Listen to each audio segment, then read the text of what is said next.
江枫，本帝来接你。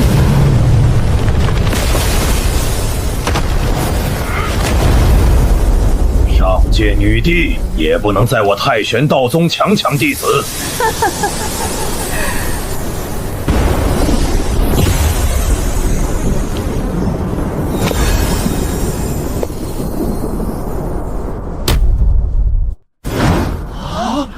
好强的气息！这便是上界女帝。本帝洛天音，她就是传说中诸天传音、万道扶手的天鹰女帝。她竟然真身降临了！江枫，我与你本有9世姻缘。9世姻缘？僵尸说前世竟然是天鹰女帝的道侣。啊！胡说！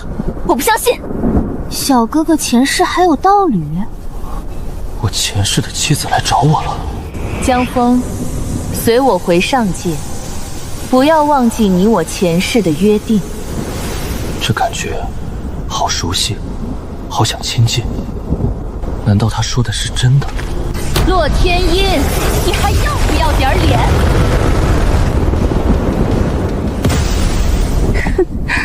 你百世孤寡，连道侣都没找过，怎么好意思说与江枫有前世姻缘？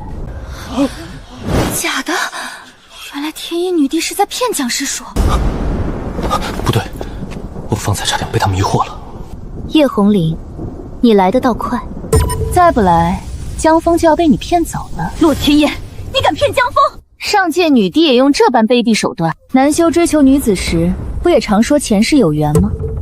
我反过来说，难道不可以吗？女子追求男子，便如同男子追求女子一样，各凭手段，有什么说不得的？你倒是坦诚。他不是坦诚，他是不要脸，总比你魔道强抢要好。强怎么了？本尊至少不编什么前世姻缘的谎言。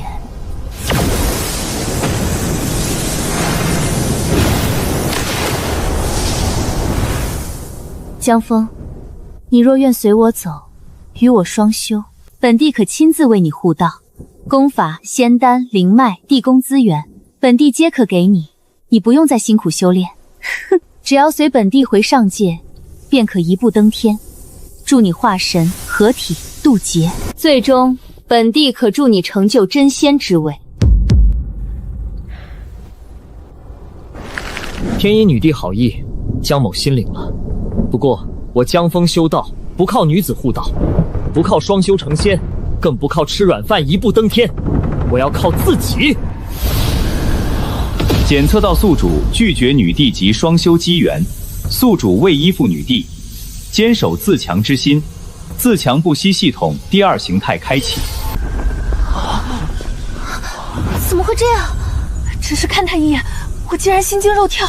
僵尸说好像比刚才更好看了，不只是好看，他就像大道本身在吸引我。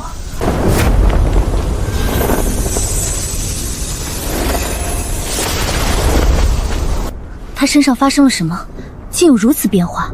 不愧是我看中的夫君，小哥哥越来越让人舍不得放手了。这就是大道根骨吗？好奇妙的感觉，好像我的肉身、神魂、灵力、道基，都与天地大道有了玄之又玄的联系。自强不息系统第2形态已开启，普通自强点已升级为大道自强点。大道自强点可用于提升大道根骨，推演功法后续篇章，融合神通，淬炼道心，抵抗地威、天命因果压迫。宿主获得能力迷倒众生，迷倒众生可使宿主万古道侣体质与大道根骨的吸引力进一步提升。该能力并非魅惑术，而是大道本源之吸引，不被任何术法阻挡。宿主获得能力拒绝反馈，宿主拒绝任意双修机缘便可获得反馈。反馈内容包括大道自强点、功法感悟、大道根骨淬炼、境界突破机缘。宿主继续精进，有望开启新的隐藏能力。拒绝就能获得反馈，也就是说，我越不吃软饭，反而越能变强。这才是自强不息系统该有的样子。好，我更要靠自己走下去。这是大道根骨，你竟然觉醒了大道根骨！万古道侣体质加上大道根骨，与你双修将有无穷好处。江枫，本帝与你的缘分越来越深了。天音女帝，你还想如何？你敢拒绝女帝，难道本帝就抢不得吗？哼，洛天音，你当老夫不存在吗？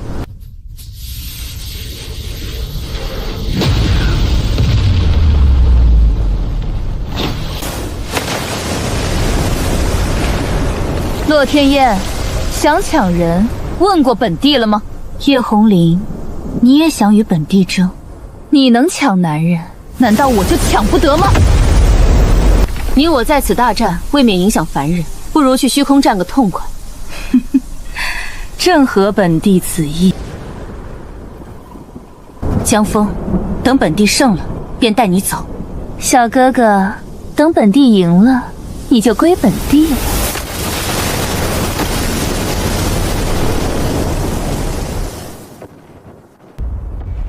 立刻开启护宗大阵，全力运转，所有弟子不得离宗，各封长老镇守阵眼，防止外敌趁乱闯入。是。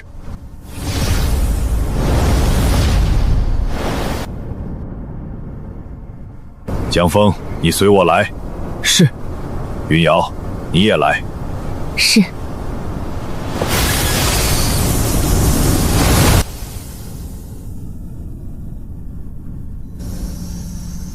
这是宗门禁地，太玄问道台。江枫，老祖，你方才是否觉醒了大道根骨？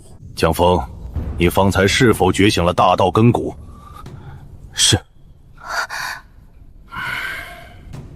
果然如此。世间修士资质分无数种，寻常资质有上中下3品，再往上又有天地玄黄4等。可天品之上，还有一些真正逆天的特殊体质，如至尊骨、荒古圣体、苍天霸体、混沌体、重瞳、轮回眼、太阴之体、先天道胎。这些特殊体质，任何一种出世都足以震惊9天10地，无论出现在哪里，都会被世间最顶级的门派争抢收入门下。拥有这等体质者，只要不夭折，几乎注定会成为一方巨擘，甚至正得大道。但在这些特殊体质之上，还有一种道骨，这种道骨凌驾于所有的体质之上，那便是大道根骨。凌驾于所有特殊体质之上。不错，大道根骨不只代表修炼资质，它代表的是承载万道的资格。拥有大道根骨者，能容万法，成万道，走出一条属于自己的无上大道。没想到大道根骨竟然如此之强。虽然诸多古老推演都证明它应当存在，可古往今来，世间从未真正出现过。没想到，你竟有此根骨。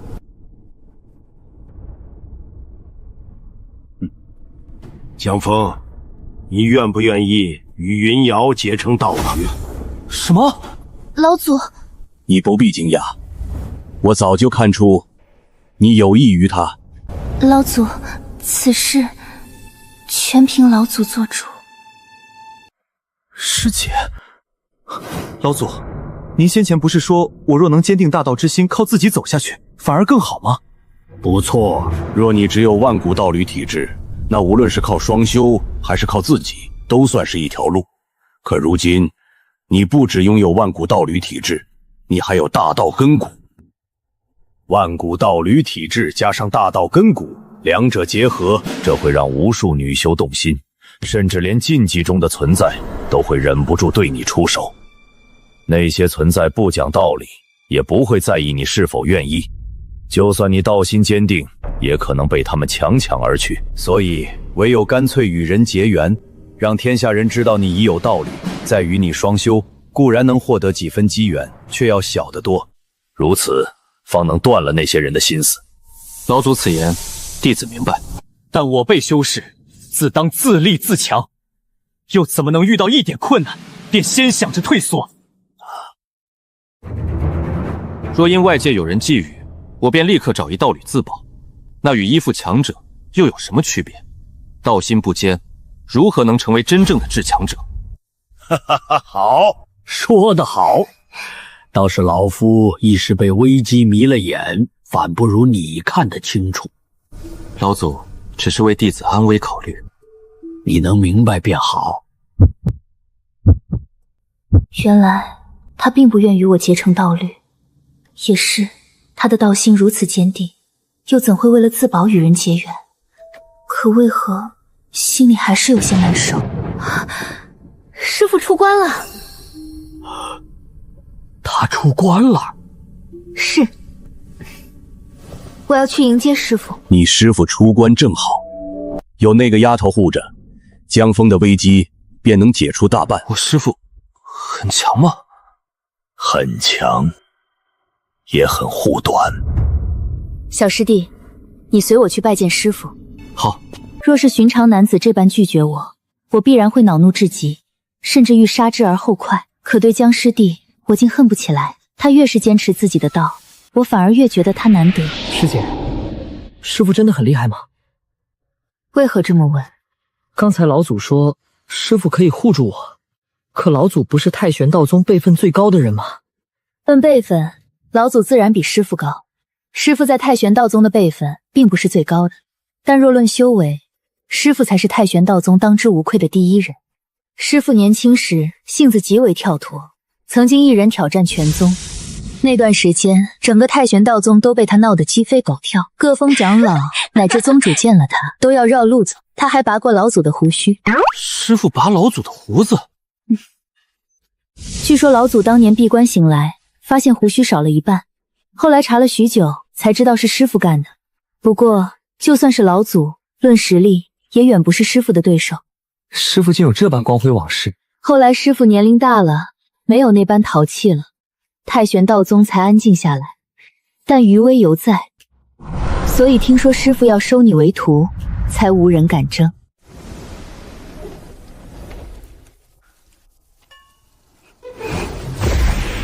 怎么回事？我怎么动弹不得了了？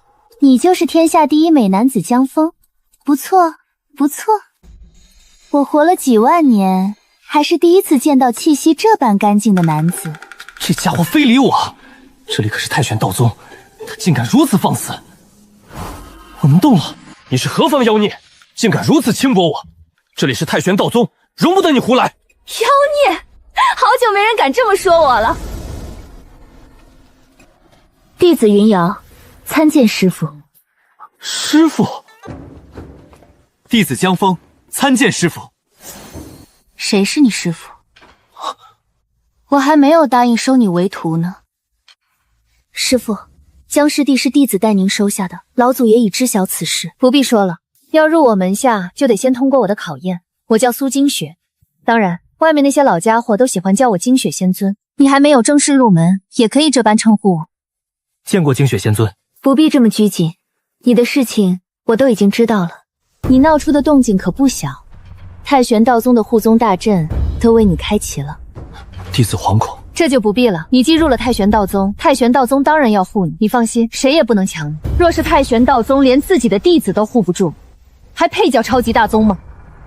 多谢仙尊。不过你有一点我很不喜欢，你怎么能到处拈花惹草呢？弟子没有，弟子道心坚定，绝不会做那样的事。是吗？那外面的小朱雀和九尾狐不是你招惹来的？你还不老实？他们是……行了，不必解释。就算你想左拥右抱，那也是你自己的事。只要你心里还记得我，不，记得太玄道宗就行。这位金雪仙尊说话怎么有点不太对劲？不过你现在惹来的麻烦确实不小，继续留在太玄道宗并不是长久之计，护宗大阵也不能一直开着。若是上界那些女帝、女尊、妖皇、龙族再接连找来，下界的太玄道宗承受不住。本仙尊虽然不为他们，却也不胜其烦。那仙尊的意思是，你随我一起去上界的太玄道宗祖庭。太玄道宗祖庭是飞升上去的仙辈所建，虽名为祖庭，实际建宗时间比下界太玄道宗还短。不过因为他们辈高，再加上实力比下界强得多，才叫祖庭。本仙尊曾经上去玩过一段时间，那里不好玩，所以本仙尊后来又下来了。别人费尽一生修行，只为飞升，他竟然嫌飞升上去不好玩，又下来，这是什么古怪的性子？又是何等实力？不过你现在的情况还是上去比较好，去了祖庭，至少能替你挡住大半麻烦。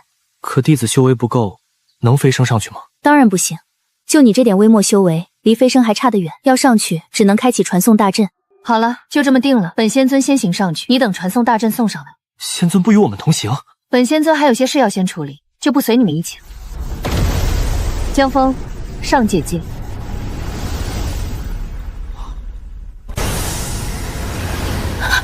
好险，好险！幸好本仙尊走得快，本仙尊活了几万年，阅人无数，怎么偏偏在那个江枫面前，竟这般把持不住？万古道理体质再加上大道根骨，果然魅力无穷，差点就想扑上去，当场将他办了。不行，绝对不行！若果真如此，传到外面去，本仙尊的面子往哪里搁？还是先将他骗到上界再说。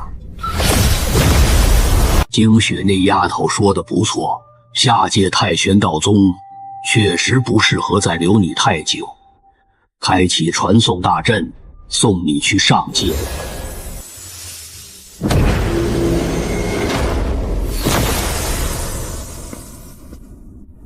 老祖，小师弟初去上界，人生地不熟，弟子愿一同前往，照顾小师弟。也好，有你跟着，老夫也放心些。多谢老祖。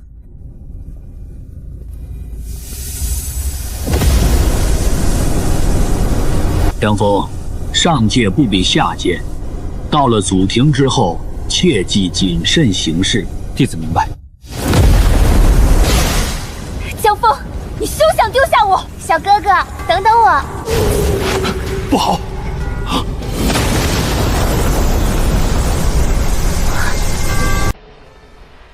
万古道侣体质，还觉醒了大道根骨。听说洛天音与叶红绫为了争夺此子，已经在虚空中激战数日了。女皇陛下，江枫已不在太玄道宗。找，无论付出什么代价，都要找到他。大道根骨，这已经不只是道侣机缘了，他身上或许藏着成帝之后再进一步的秘密，一定要找到他。万古道侣体质，大道根骨，无论如何也要找到他。若能得他，或许便能窥见地境之上的路。传令珠玉，寻找江枫。寻找江枫。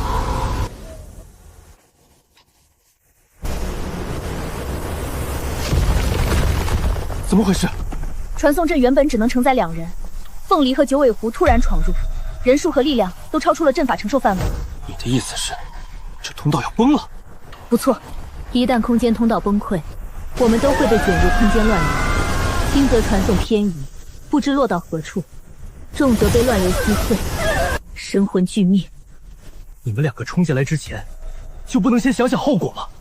江郎，我不能让你一个人走。小哥哥，我也是担心你。小心！凤族秘法，朱雀言语杖；狐族秘法，九尾幻灵臂；云水天幕护。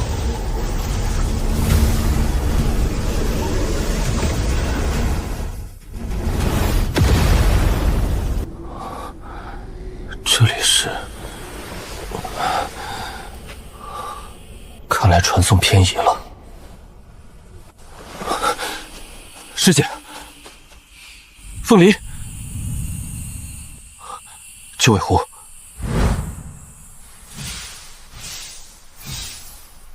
还好没有性命之忧。他们是为了护我，才被空间乱流伤到。现在他们都没醒，我必须先恢复实力。检测到宿主拒绝7名女帝级双修邀请，宿主不依附任何女强者，独立来到上界，拒绝反馈开启。恭喜宿主获得大道自强点加1000。1000点，没想到一次竟然获得这么多大道自强点。如今到了上界，危险远胜下界，想要尽快恢复并继续修炼，悟性必须先提上去，将悟性加到1000。是否消耗600点大道自强点，提升悟性至1000？是。悟性提升成功。剩下400点，资质和根骨各加200。是否消耗400点大道自强点，提升资质与大道根骨？是。资质提升成功，大道根骨提升成功。悟性1000，果然完全不一样。现在最重要的是尽快恢复身体和神魂。检测到宿主努力修炼不灭元神法，宿主悟性极高，正在推演后续篇章。恭喜宿主悟出不灭元神法第2篇。恢复了。江郎，你没事就好。小哥哥，我就知道你一定会好好的。你们2个休想勾引我师弟。云瑶真人，你这醋味也太明显了。我只是提醒你们注意分寸。本公主对自己的夫君不需要什么分寸。凤梨，我不是你夫君。小哥哥说他不是你的夫君，听见了吗？九尾狐，你闭嘴！我偏不。好了，你们别吵了。眼下我们都不知道被传送到了什么地方，大家要齐心协力，不能再内斗了。我听小哥哥的。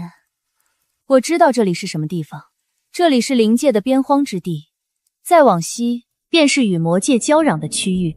没想到你如此见多识广。那是自然，我朱雀一族成年后都要云游万界，所以从小便要认地图，以防将来找不到路。原来如此，这里倒是热闹。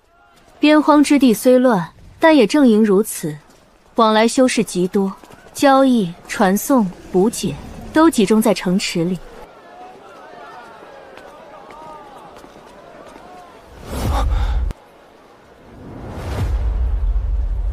我的画像，听说这人就是万广道律体质。不止如此，他还觉醒了大道根骨，各大势力的女子都在找他，说是只要提供消息便有重赏。听说他是天下长得最好看的男子，若能见他一面，也不枉此生了。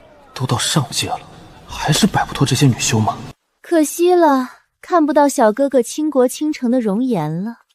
不过小哥哥戴着面具也很好看。这位道友，请留步。有事。道友气息不凡，不知如何称呼？在下假面。假面道友也是来边荒城乘坐传送阵的吗？只是路过。我对假面道友一见如故，不如去前方茶楼一叙。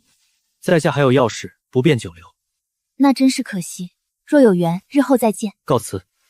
这位道友好特别的气息，敢问道友出身何处？在下只是一介散修。散修也好，我宗最喜招揽散修天才，不如道友随我去见见长老。不必。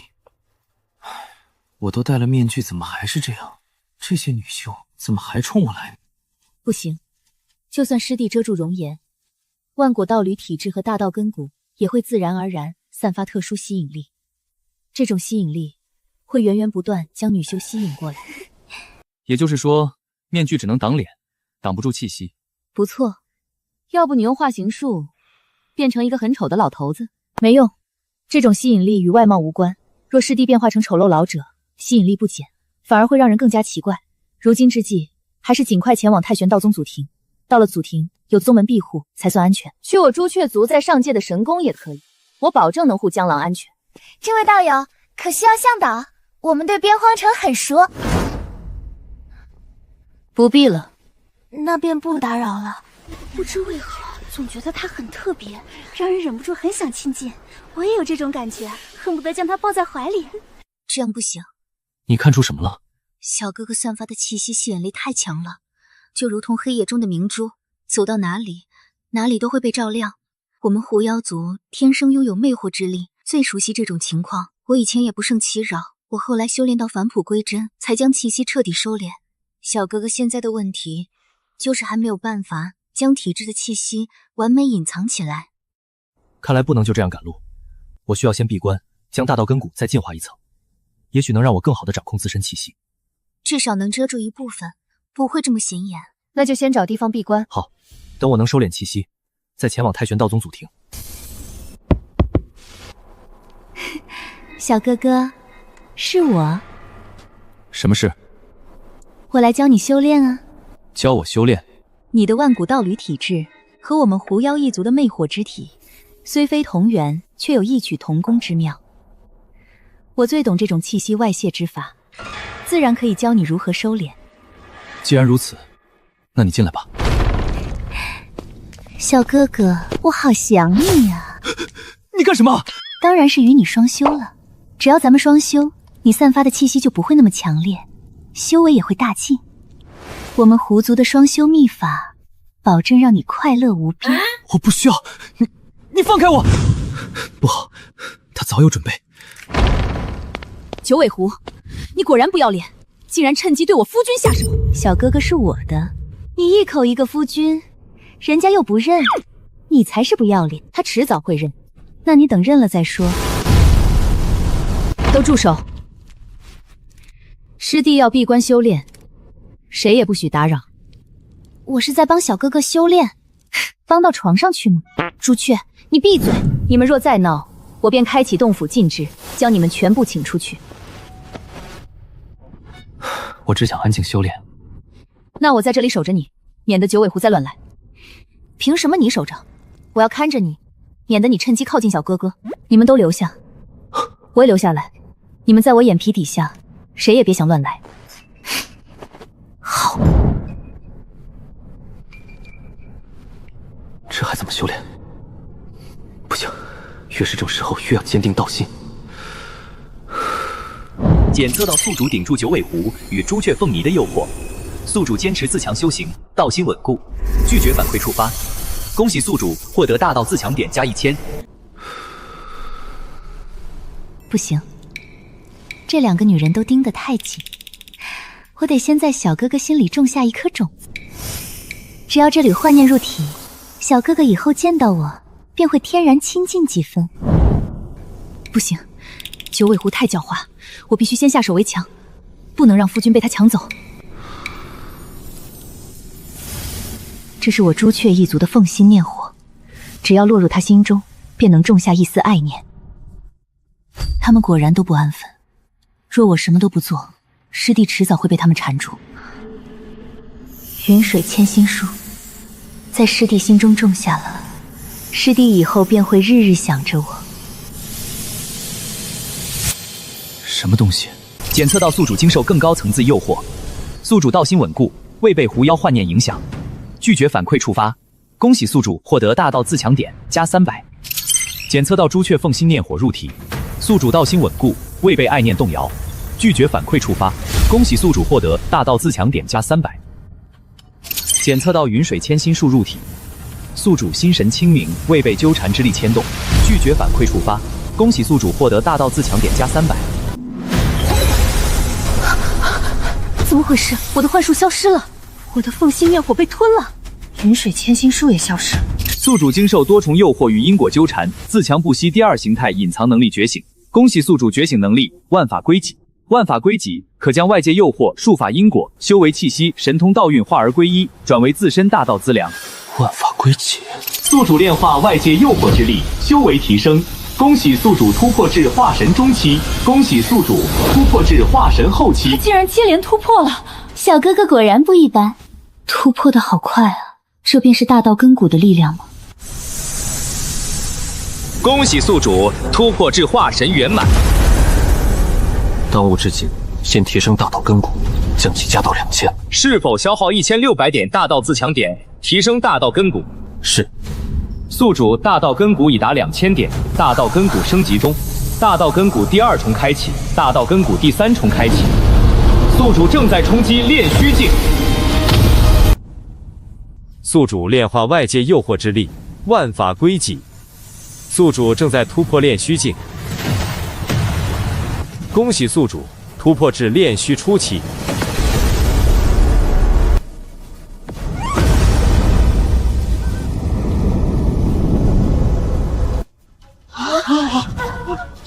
什么情况？有人在城中突破！这等异象，绝不是寻常突破。为何我感觉那里有什么东西在召唤我？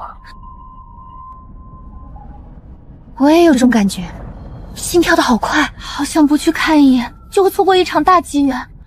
我去看看，一起去！这种感觉好神奇，就好像有什么缘分在等着我。这是修为反馈，与僵尸帝相伴修行，竟真能获得机缘。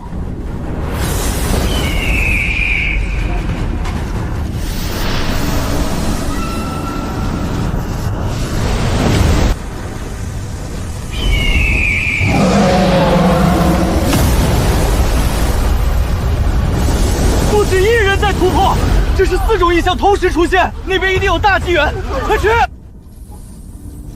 原来和你在一起，真有这样的机缘。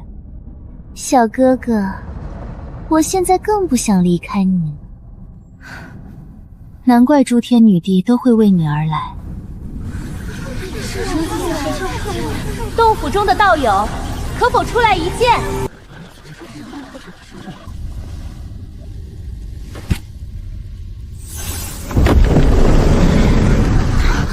这位道友，这位戴着面具，看不清容貌，但气息好干净，好想亲近他。诸位来此有何贵干？看到道友洞府外面的动静，想来道友刚刚晋升炼虚，特来祝贺道友晋升炼虚。这是我一点心意，还请道友收下。道友，我们门派正招人，不知你有没有兴趣去我们门派做一名客卿？多谢好意，在下暂时没有加入门派的打算。道友，我对你一见如故，许是前世有缘，若蒙不弃，或可结为知交好友。又是前世有缘，这套路怎么还有人用？诸位的心意，我心领了，但我只想静心修炼，实在抱歉。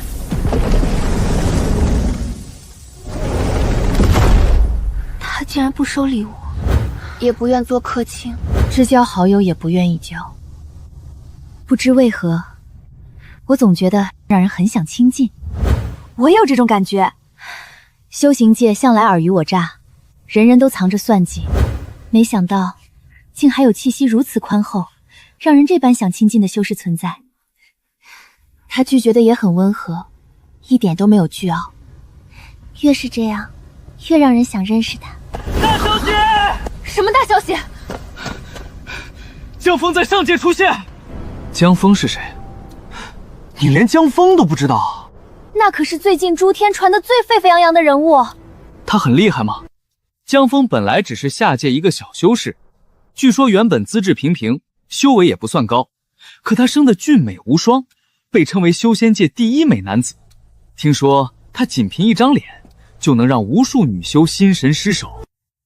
后来他又被发现拥有万古道侣体质，更惊人的是，他还觉醒了传说中的大道根骨。传说中从未出现在世间的大道根骨。不错，万古道侣体质加大道根骨，这可不是一般机缘。听说各方女帝、女尊、妖皇、龙族公主都想找到他，与他一同增进修为。连女帝都想与他一同修行增进修为？何止女帝，据说天一女帝洛天英和魔道女尊叶红莲，为了争他，已经在虚空中大战很长时间了。什么修仙界第一美男，不过是一个下界来的小修士罢了，有什么好大惊小怪的？你不想看看？容貌再好又如何？修行界终究靠的是实力，倒是他的体质，的确让人垂涎。不过既然各方强者都在争，我们这些人也争不过。争不过也能看看热闹。是啊，反正消息说江枫就在那边出现了。去看看所谓的修仙界第一美男到底长什么样。走，快去，晚了就看不到了。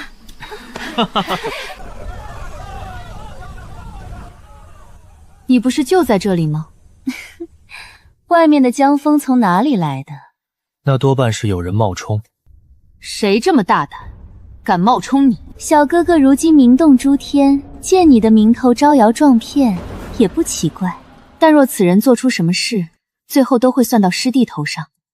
我们去瞧瞧，我倒要看看是谁敢冒充江郎。德极高歌失极休，多愁多恨亦悠悠。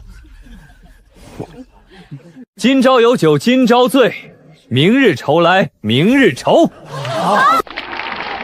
不愧是江枫，连喝酒吟诗都这般潇洒。江枫，江枫，江枫！就是江枫吗？好看倒是真长得好看，可我看着不太顺眼。下界修士没有灵界的灵动之气，看着有点油腻。行啦，外貌长得不错就好啦。你没看咱们灵界那些男修大多都是歪瓜裂枣吗？外貌只是皮囊，我辈修士不能过于看重。可这就是天下第一美男，我总觉得有点名不副实。这场面倒是很像前世的追星，没想到修仙界追起星来也这般疯狂。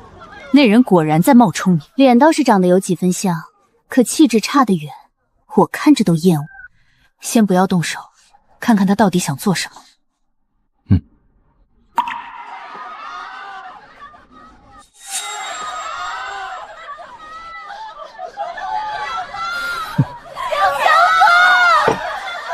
你们可愿与我一起双修？愿意，江枫，我愿意。江枫，我想要和你一同修行。江枫，我要给你生猴子。江枫，只要和你春分一度，我再别无所求。这些女修平日里一个个高高在上，鼻孔朝天，没想到见了这江枫，竟然这般下贱。是啊。我给柳如烟送了3年礼物，她都对我不屑一顾。可今日听到江枫来了，她竟然穿着婚衣来了，还说自己要嫁给江枫。哼，这个江枫不过是长得有几分姿色罢了。我辈修士终究要靠实力说话。诸位安静，大家都知道我江枫有万古道侣体质，还有大道根骨，任何人只要和我双修，必定受益无穷。不过我觉得独乐乐不如众乐乐，好东西必要和大家一起分享，所以我决定了，今日挑选100名双修道侣与我共修大道。100名，这么多，那我也有机会。江枫选我，选我！只要姿色过关，修为尚可，皆可报名。原来如此。这家伙是个色魔，他想借我的名头骗这些女子。我报名，选我！我修为已到化神后期，我愿意做江公子的1%，哪怕只成为江公子的1%，也好过嫁给寻常男修1000倍万倍。我也愿意。这个色魔，他要祸害多少良家少女？我非得一剑杀了他不可！不能轻举妄动。下面这些女修之中，也不乏修为强大之辈，且人数太多。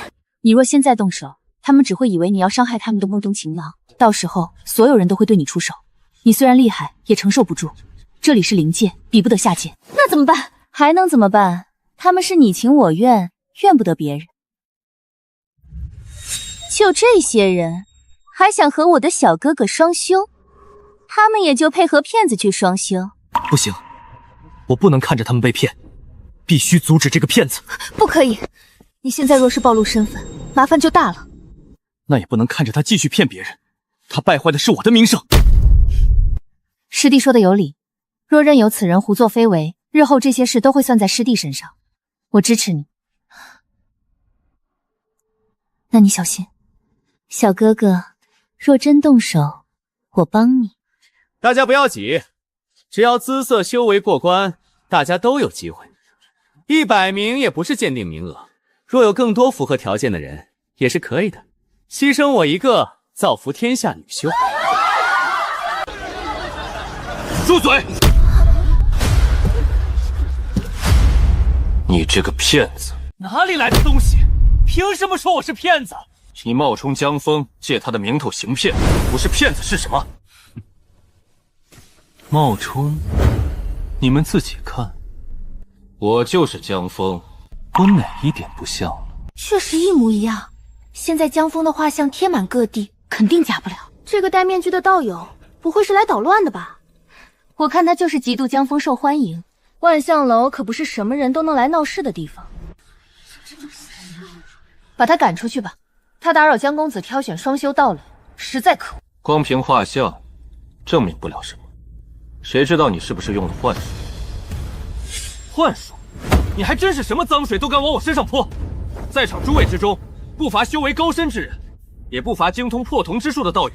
大家大可以看看我身上有没有半点幻术痕迹。我修炼过破网灵瞳，可以一试，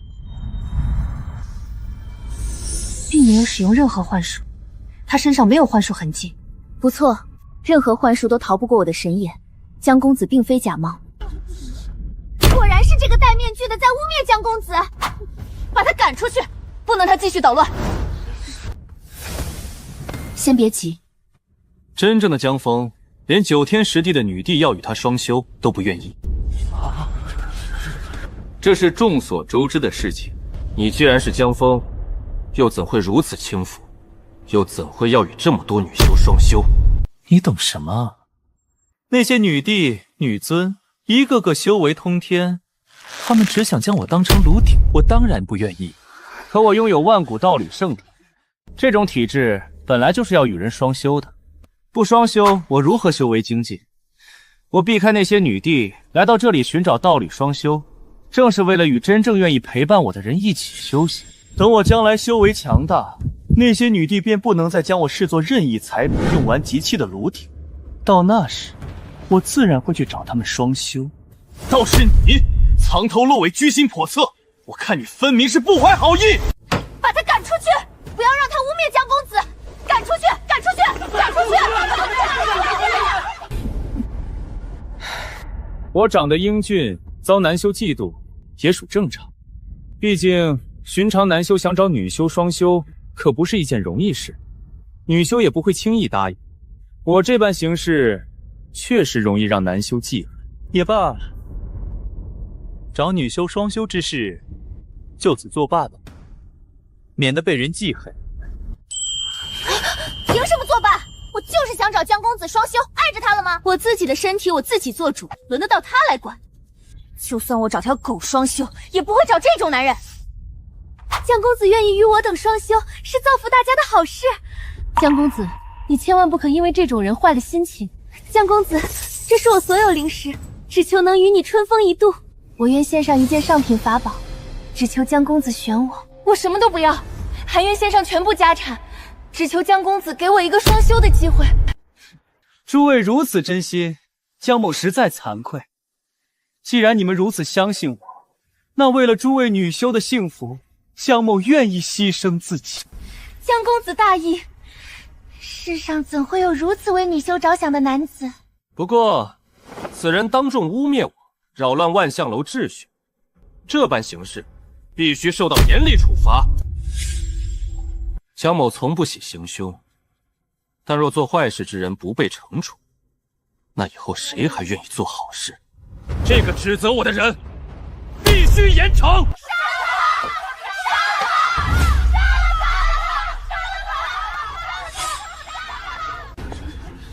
你们真是不识好歹！你们真的相信他，不相信我？凭什么信你？你戴着面具，藏头露尾，谁知道你是什么人？你一来就污蔑江公子，分明不安好心。我看你就是嫉妒江公子受我们女修欢迎。你们若是被他骗了，可不要后悔。绝不后悔。江公子愿意骗我，那就是我8辈子修来的福气。我愿意被骗，你管得着吗？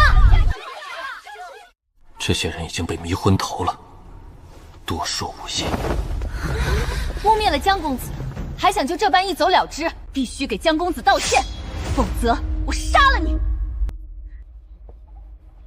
江师弟还是要洗刷自己的冤屈，否则将来事情败露，旁人很可能仍会把这些罪名算到你头上。你们说他是真江枫，你们问我凭什么指责他？因为我就是江枫。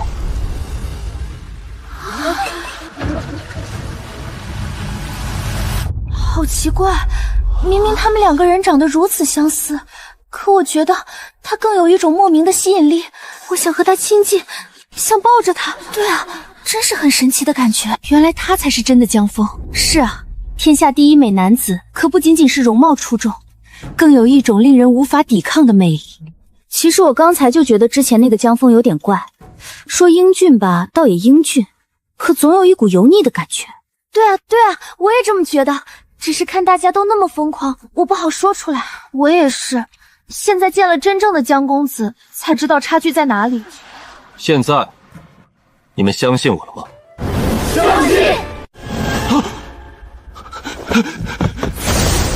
你四处招摇撞骗，现在还想跑吗？你个骗子！你竟敢冒充江公子骗我们，还想骗我们与你双修，真是无耻！我哪里骗人了？我确实叫江峰，长得也是这副样子。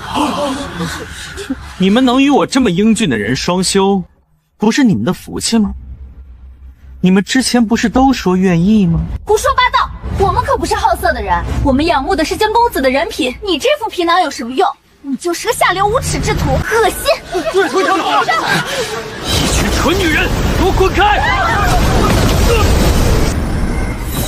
现形！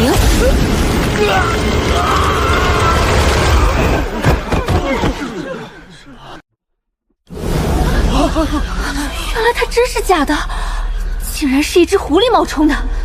不对啊，刚才不是有人用破妄灵瞳看过吗？为何没有看出来？巫族秘术无双，本就极难看破，尤其是幻形之术，若修炼到高深处，连气息都能伪装。不错，狐族还天生拥有魅惑之术，能够吸引异性。方才这狐妖又故意伪装成江峰的模样，众人很容易将他的狐族魅惑误认为是万古道侣体质的气息，所以一时看不出破绽，也不奇怪。这个畜生竟敢用狐族魅法骗我们！杀了他！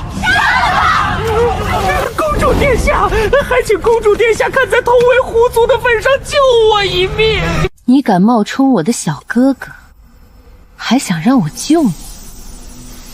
我第一个饶不了你！这狐妖不知祸害了多少良家少女，死有余辜。幸亏江公子出现，才救了我们。若不是江公子，我们险些被狐妖骗去双修。江公子相救之恩，无以为报，唯有以身相许。不必。江公子，我也愿意以身相许。还有我，江公子若不嫌弃，我可以立即随你走。江公子，江公子选我，我是真心的。不好，又来了。凤影顺口。江公子呢？江公子跑了，我们快追啊！江峰，小哥哥，等等我。师弟跑得太快了。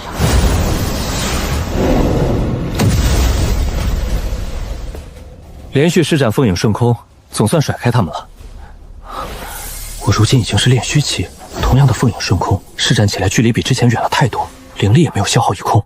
这里距离边荒城至少数十万里，短时间内他们应该追不上了。检测到宿主拒绝女修追求，拒绝反馈触发，获得大道自强点加10。检测到宿主拒绝女修追求，获得大道自强点加15。这也能获得大道自强点？获得大道自强点加11。获得大道自强点加14，得大道自强点加16。1万多点，也是拒绝这些女修一次，单个获得的大道自强点并不多，可架不住人多啊。这样得来的大道自强点竟然才是最多的。如今到了临界，麻烦只会越来越多，必须尽快提升自己修为，提升悟性到5000，悟性提升成功，提升资质到5000。资质提升成功，剩下的全部提升大道根骨。大道根骨提升成功，大道根骨第3重开启，大道根骨第4重开启，大道根骨第5重开启。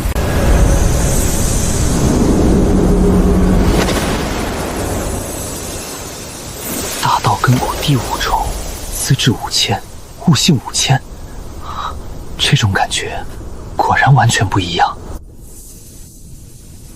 这次提升如此之大，正好试一试效果。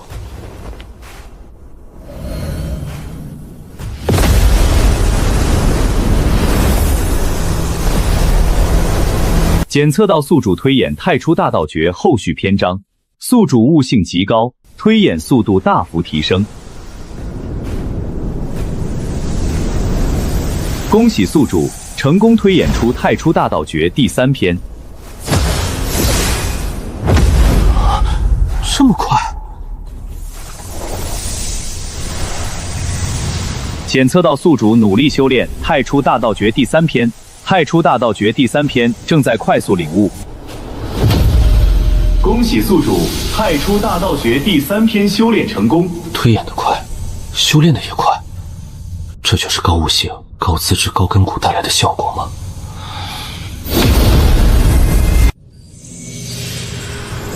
检测到宿主推演不灭元神法后续篇章，宿主悟性极高，推演速度大幅提升。恭喜宿主成功推演出不灭元神法第3篇。检测到宿主努力修炼不灭元神法第3篇，不灭元神法第3篇正在快速领悟。恭喜宿主不灭元神法第3篇修炼成功。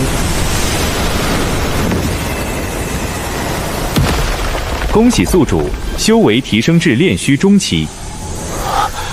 竟然真的突破了！到了炼虚境，寻常修士往往上万年才能提升一阶，可我竟然这么快便从炼虚初期跨入炼虚中期。悟性决定我能不能推演功法，资质决定我吸收灵气的速度，根骨决定我能承受多强的道运与力量。果然不能吃软饭，只有自强不息才是真正的大道。眼下最重要的还是逃命之法，凤影顺空确实很好用，可如今到了炼虚境，面对的强敌也越来越多，这门术法又有些不够了，不知道凤影顺空有没有第2种。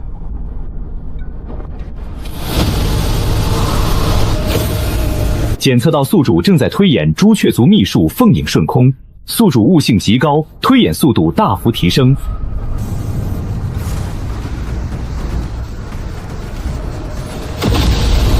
恭喜宿主凤影圣空领悟至出神入化境界。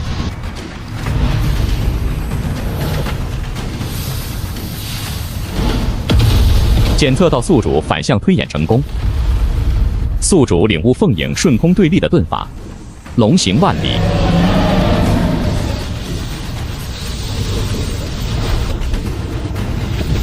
检测到宿主融合凤影顺空与龙行万里万法归体成效。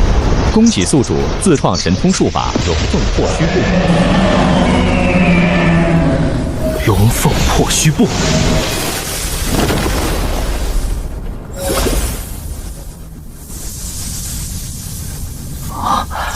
消耗的灵力大幅减少，瞬移距离却比凤影顺空增加了10几倍。有了这门神通，日后保命把握又大了许多。凤梨，江郎，你可不能甩脱我。你怎么找到我的？别忘了，你的凤影顺空还是我教你的，其他人找不到，我又怎么可能找不到？凤梨，你到底是什么修为？你终于想问了。还有，你修炼了多少年？我和你一般大。一般大？对啊，我也是20岁。20岁？才20岁就这么强？我可是朱雀，是神兽，我出生便是元婴，不像你们凡人，往往要修炼几百上千年，还要资质很好才能跨入元婴境。我3岁就化神了。果然，有些人的出生就是别人一辈子都达不到的终点。所以你跟我成亲，绝不吃亏。怎么又绕回来了？我可不像那只九尾狐，狐族1000年才长1条狐尾，它9条尾巴，至少也活了9000年。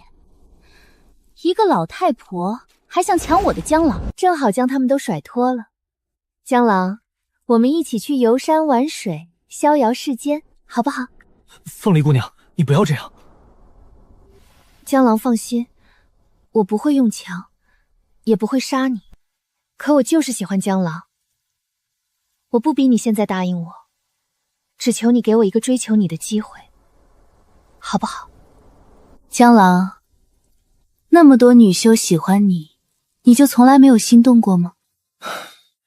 我也是血气方刚的男子，也有七情六欲，又怎么可能真的坐怀不乱呢？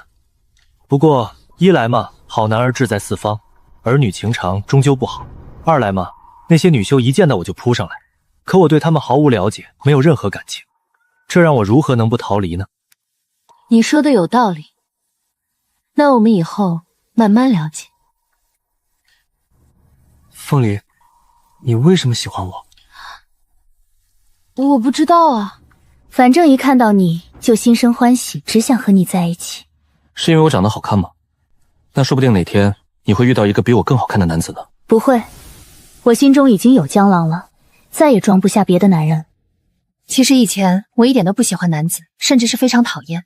我从前只想好好修行，将来振兴朱雀族，不负父皇和母后的期望。不过自从见到你之后，我什么都不想了，就只想和你在一起。那日在凤栖宫，你说想学逃生的秘术，我就知道你是想逃，可我不忍心拒绝你，所以还是教了你凤影顺空。原来你早就知道。江郎，我知道你现在一心只想修行变强，我不会拦你，我会和你一起帮助你修行。我现在确实是想变强，而且我还想到了一个最快变强的法子。不过我这个法子你恐怕会生气。不会。真不会？只要能让江郎变强，我绝不会生气。到底是什么法子？我要接受天下女修的诱惑和考验。天眼宗举行1000年一度的论道盛会，终于赶上了。听说每次论道大会都能让不少人受益匪浅。不错，许多人只是听一次论道，便突破了困扰多年的瓶颈。而且这次还有天韵真人亲自讲道。天眼真人？那可是灵界有名的大脑，据说他已经半只脚踏入真仙境。若能听他讲道，必定受益无穷。最难得的是，天眼宗的论道大会没有任何限制，无论出身、修为、种族，只要愿意都能参加。这次来参会的修士恐怕数以百万计。这等盛会，若是错过，便要再等1000年。江郎，你确定要公开露面？这样一来，那些女帝、女尊很可能追踪到你。我知道。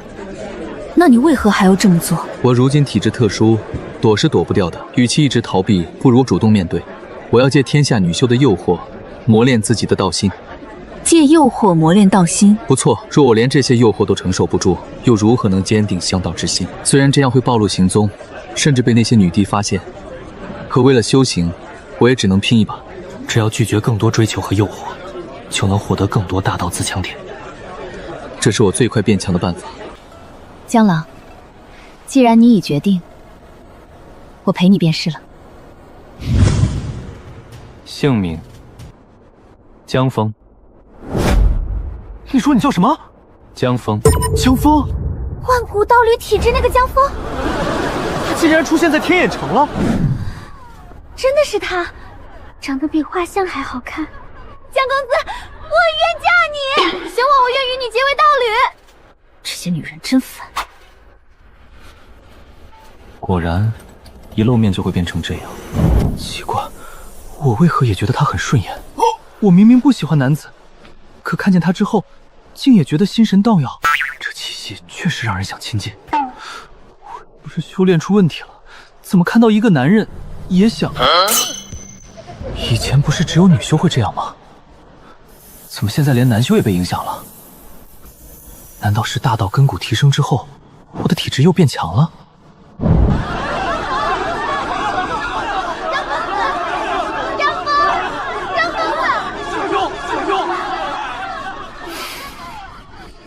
这次好像比以前更麻烦了。江郎，你的大道根骨和万古道侣体质随着修为提升，吸引力会越来越强。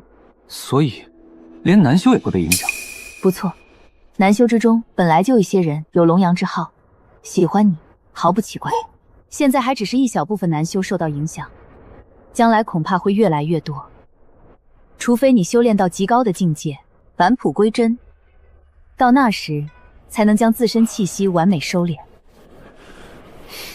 我必须快速变强。诸位的心意，江某心领了。但江某一心向道，暂无意与任何人双修，抱歉。江公子拒绝我等了，果然，传闻是真的，他真的一心向道。可惜，我刚才是不是有点失态？哼，算你们识趣。检测到宿主拒绝众修士追求，拒绝反馈触发，获得大道自强点加20，获得大道自强点加18，获得大道自强点加16。果然，这里没有来错。只要我守住道心，拒绝诱惑，就能不断获得大道自强点。江公子这边请，以江公子的名望，可以坐在前排，还请江公子随我来。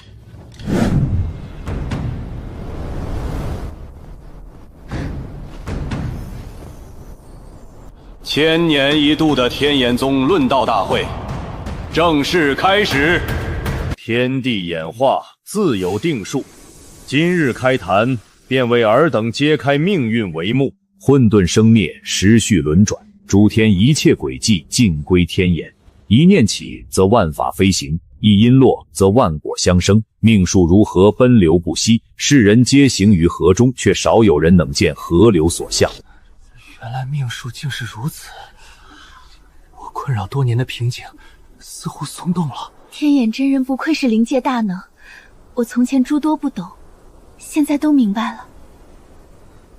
检测到宿主聆听天眼真人讲道，宿主修行感悟提升，宿主悟性极高，正在解析天眼道法，检测到天眼道法存在不足处，宿主正在补其中。天眼真人精通万物演化，演算古今因果，可通篇道论，唯独忽略了世间变数。天道轨迹并非永恒，命运亦可强行逆转，此道并不完整。既然此道不全，那我便跳出推演，走出一条不受天命束缚的路。万千轨迹皆是虚妄，唯有自身方能主宰前路浮沉。宿主感悟加深，恭喜宿主修为突破至炼虚后期。听到片刻，竟直接突破到炼虚后期。江枫的天赋果然不凡，不愧是江公子。他方才顿悟时的样子也太好看了，这般天赋，这般道心，世间谁能不动心？江郎真厉害。你就是江枫？晚辈江枫，见过天眼真人。不错，阴阳和合乃天地根本之道。你既有万古道侣体质，为何不寻人双修？江公子会怎么说？若他愿寻人双修，那我是不是也有机会？阴阳相合，贵在道心相契。若只为修为精进而合，便是贪捷径，失本心。真正的双修，不该是借人登高，而该是两心同道，并肩而行。若未遇到真正合适之人，江某宁愿独行大道。两心同道，并肩而行。江公子果然不是寻常男子。不错，道心清明，不为体质所役。你可愿入我天眼宗门墙？若你愿意，老夫可收你为真传。你被女帝追寻的麻烦，天眼宗可替你挡下。天眼真人竟然愿收他为徒，列为真传，这等机缘，多少人求都求不到。多谢真人厚爱，只是晚辈已经入了太玄道宗，修士立身，当众信矣。既已入门，便不可随意改换门庭。有信有义，很好。既如此，此事便算作罢。你方才听老夫讲道，似有所得，不知对老夫的道有何感悟？不妨说出来，讲给大家听听。真人讲道玄妙，晚辈岂敢妄言，班门弄斧。他山之石，可以攻玉。今日既是论道，来此听道之人，皆可讲出自身所得。你若有感悟，说出来，大家一起参悟，也好过你一个人苦思。江公子讲讲吧，方才江公子论悟突破，想必真有独到见解。我想听江公子讲道，江公子快讲吧。既然真人不想晚辈浅薄，那晚辈便随便说几句。天可掩万古，地可载众生。可若我心不屈，天地也只能让路。世人常言命数已定，不可更改。可若命数不可改，修寺为何还要修行？修行本就是逆凡俗，夺造化，争一线生机。若一切早已注定，那所谓大道，不过是一条早已写好的旧路。可我辈修士，不该只走旧路。天眼之道，可宽轨迹，可推因果，但轨迹只是过往痕迹，不是未来枷锁。因果可以牵引众生，却不能锁死本心。轨迹不是未来枷锁，因果不能锁死本心。我好像明白了。若身处低谷，便说自己命该如此，那不是顺天，是懦弱；若身负枷锁，便说自己无力挣脱，那不是认命，是退缩。大道从不只给天才留路，也给不肯低头之人留下一线可能。我突破了，我的瓶颈也松动了。我困了300年的心战竟然解开了。江峰讲的太好了，比天野真人还深入浅出。不错，天野真人讲的道玄奥无比，可江峰讲的道一听就懂。江公子不但长得好看，讲道也这般厉害。他竟然指出了我天眼道中的不足。诡计不是枷锁，因果不能锁死本心。此言看似简单，却直指天眼道法缺漏之处，当真不可思议。晚辈所悟浅薄，便讲到这里。江公子，再讲一些吧。是啊，我刚有所悟，还想继续听。江公子，我愿意灵石相赠，只求再听片刻。诸位抬案，天眼真人在上，晚辈岂敢继续妄言？你应该继续讲。学无先后，达者为先。今日你所讲之道，不止他们有所得，老夫也从中得到了启发。天眼真人竟然承认自己也有所得啊！江峰的道竟能启发天眼真人，江公子太厉害了。检测到宿助讲道，引导众修士坚定自强之心。自强不息系统第2形态新隐藏能力开启，获得隐藏能力教化众生。宿主若能通过讲道使众生树立自强不息之心，便可获得大道感悟点。通过讲道也能获得大道感悟点。既然真人不嫌晚辈浅薄，那我便再讲一段。大道最妙之处，不在于一成不变，而在于演化之中永存一缕不可测算的生机。命数可观，因果可推。可若众生皆肯自强不息，便能在死局之中争出一线生路。唯自强不息，方可破局。自强不息，方可破。我明白了，我不该再怨命数不公。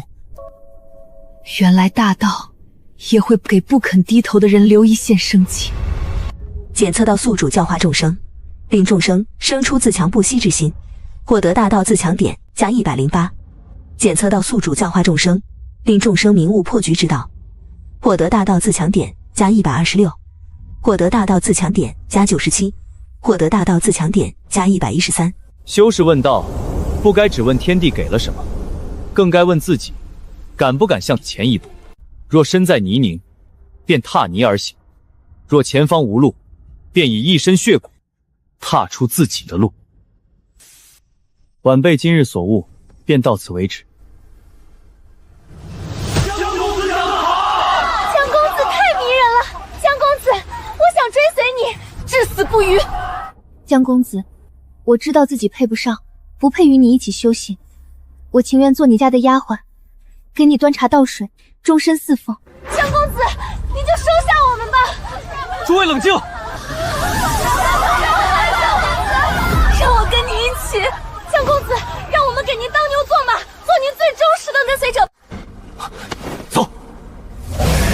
龙凤破虚步。总算逃出来了。这龙凤破军步果然比风影顺空快得多。江郎，你刚才拉我的手了？情况紧急。不好！此子天赋逆天，又有万古道侣体质与大道根骨，一旦成长起来，恐怕会成为天地间最大的变数。他既不入我天眼宗，那便留他不得。天命诛截止。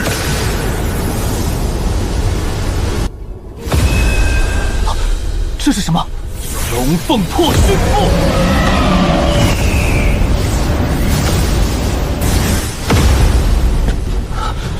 躲不开。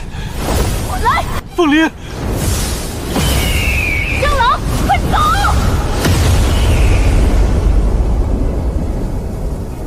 江郎，快走！凤离。江郎，快走！你为什么这么傻？我若不能和你在一起，那为你去死也很好啊，这样你就会记住我了。我现在很开心。别说了，我一定能救活你。没用的，这是天眼真人的天命诛截止，一直落，天命亡，真仙也难救。不会的，我一定能救得了你。你别管我了，你快走。凤梨，凤梨，竟被一头朱雀挡住了。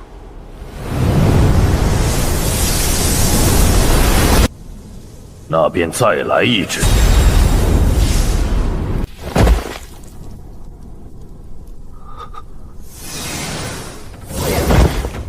师弟，凤梨呢？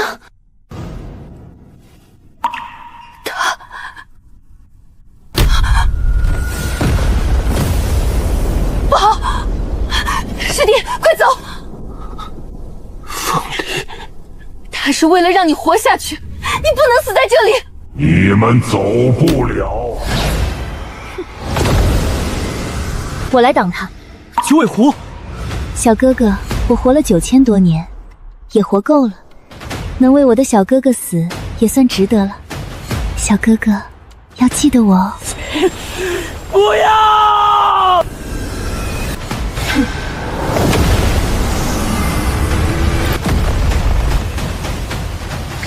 天眼，你这个老秃毛还没死呢。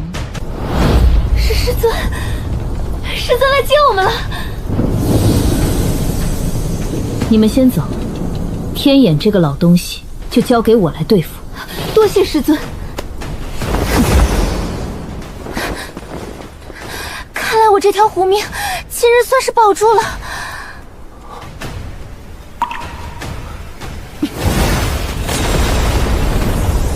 苏金雪，你竟然还敢来！我为何不敢？当年你偷偷摸进我天眼宗宝库，盗我宗异宝的账我还没有与你算。天眼宗宝库里有哪些见不得光的宝贝？要不要我现在向天下说出来？还要不要告诉天下人，当年你的胡子都被老娘我剃了？找死！你敢对我太玄道宗的弟子下手，你以为老娘会放过你？别忘了，你当初是怎么逃的？你以为老娘还是当年？当初老娘才修行几百年，你都活了10几万岁了。如今老娘也修行几万年了，现在要跑也该轮到你跑了。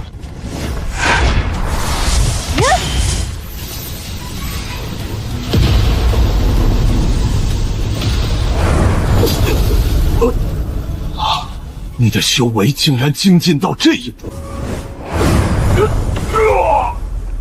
苏金雪，天眼宗不会放过你的！跑得倒快。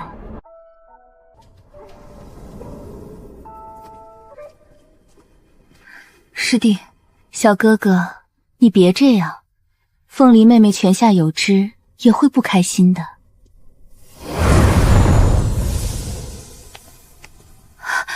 师尊，你没事吧？为师能有什么事？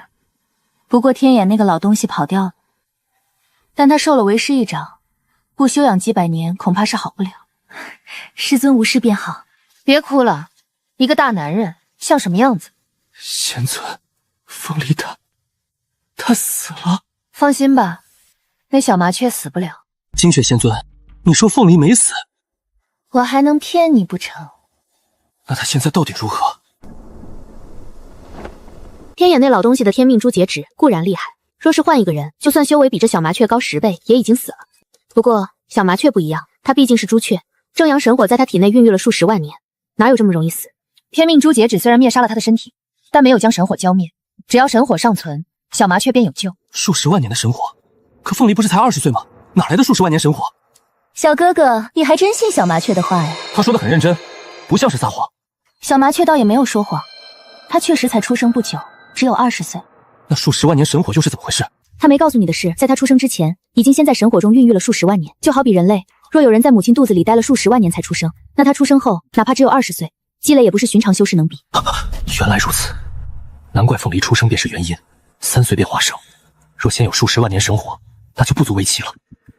那要怎样才能让凤梨复活？我又不是朱雀，我怎么知道呢？他们朱雀族自己的神火复生之法，只有朱雀族自己最清楚。你将他留下的这片羽毛送回朱雀族就行了，只要神火尚存，朱雀族肯定有办法。好，凤梨是为救我才变成这样，送他回朱雀族，我义不容辞。行，姐姐带你去。师尊，那我呢？你回太玄道宗祖庭，这是祖庭的位置和路线，你先回去等我们。是。走了。想不到大名鼎鼎的金雪仙尊也动了春心，我的小哥哥实在是魅力太大了。你胡说八道什么？我师尊是何许人物？他目空一切，天下间没有一个男子能入他的法眼。你了解我师尊吗？知道她是什么样的奇女子吗？金雪仙尊名动万界，她的光辉事迹我自然听过。金雪仙尊年轻的时候打遍9天10地所有年轻天骄，从无敌手。她还到过许多门派的宝库丹房，有混天小魔女之称，手中一柄金雪剑，拜尽各路天骄。天下天骄谁为尊？金雪一出，尽称臣。那个时代，她就是修仙界年轻一辈的第一人，也将9天10地都闹得鸡犬不宁。直到后来，金雪仙尊不知何故闭关隐居，修仙界才安定了不少。你既然知道我师尊的厉害，为何还那般说他？最厉害的女人也会遇上心仪的男子，有什么好奇怪的？师尊不会，小哥哥那么好，他会喜欢很正常。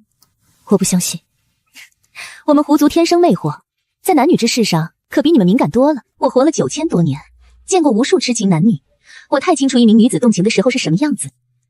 你师尊表面上装得一本正经，可他心中早已对小哥哥芳心暗许。不，我不相信。信不信随你。不过想抢我的小哥哥，就算是金雪仙尊也不行。凤梨那只小麻雀为了救小哥哥，不惜以命硬抗天眼真人的天命珠截止，恐怕以后小哥哥都忘不了他了。不过有他一个就够了，再加一个金雪仙尊可不行。我也得去朱雀族，想个法子让他们把金雪仙尊赶走。你又想做什么？当然是保护我的小哥哥。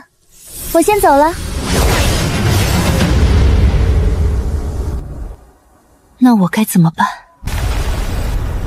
这种火，寻常修士沾上一点，恐怕就完了。即便是元婴修士碰到，也会非常麻烦。没想到朱雀族竟将宫殿建在这种地方。你是不是觉得这宫殿建在火海之上，太过不可思议？是。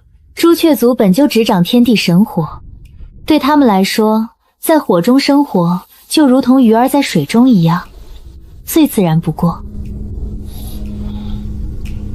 凤麟就在这里出生吗？他应当是在更深处的正阳神火池中孕育出来的。太玄道宗苏金雪前来拜访朱雀神皇神后。金雪仙尊来我朱雀神宫有何贵干？凤梨的本命羽为何在你手中？凤梨为了救我，当下天眼真人的天命珠截止，他的躯体被珠截止灭杀，只留下这片本命羽。凤梨，你说什么？我女儿为了救你，身躯被灭。是。那你还活着做什么？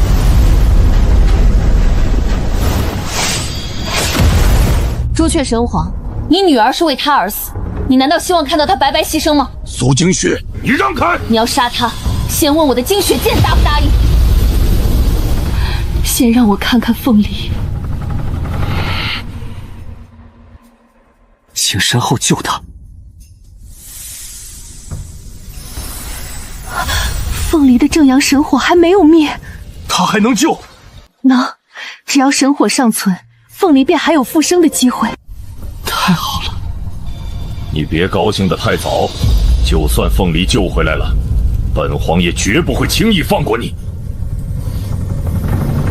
要救凤梨，必须开启正阳神火池。开启正阳圣火池代价极大，再大的代价也要救凤梨。江枫，是吗？是。凤梨既因你而陨落，你便不能置身事外。身后放心，只要能救凤梨，无论要我做什么，我都愿意。好，这可是你自己说的。开启正阳神火池，要让凤梨安全复活，必须有人进入正阳神火池，要在神火池中护住他的神魂，直到凤梨重新凝聚身躯。我是凤梨的母亲，此事由我亲自前往。身后，凤梨是为救我才变成这样，我希望能出一份力，如果可以的话，能让我为她护持吗？凭什么让你来？凤梨就是为了救你才只剩下一片本命羽，如今你还想进这阳神火池护她？你可知道正阳神火池是什么地方？那里面的火乃我朱雀一族族火，就算合体境修者进去，也会灰飞烟灭。你不过区区炼虚境，你有什么能力进正阳神火池护他神魂？你是想害死凤梨吗？这次公开露面，的确让我被天眼真人算计，凤梨也因此身躯被灭。可我拒绝众多女修，又公开讲道，教化众生，也让我收获了10多万大道自强点。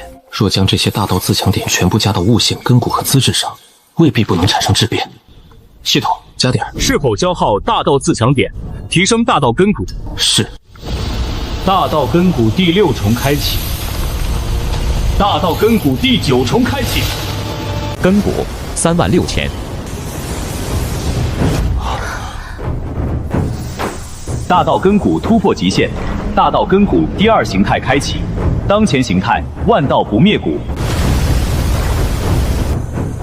继续。是否消耗大道自强点，提升悟性？是。悟性提升成功，悟性5万。悟性突破凡俗极限，当前悟性逆天级。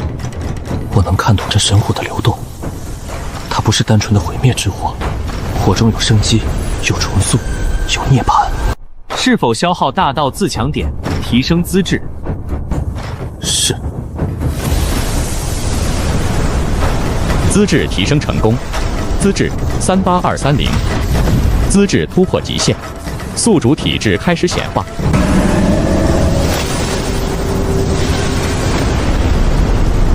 天地阴阳体第1次显化。原来所谓的万古道侣体质，也叫天地阴阳圣体。之前只是觉醒，现在才是真正显化。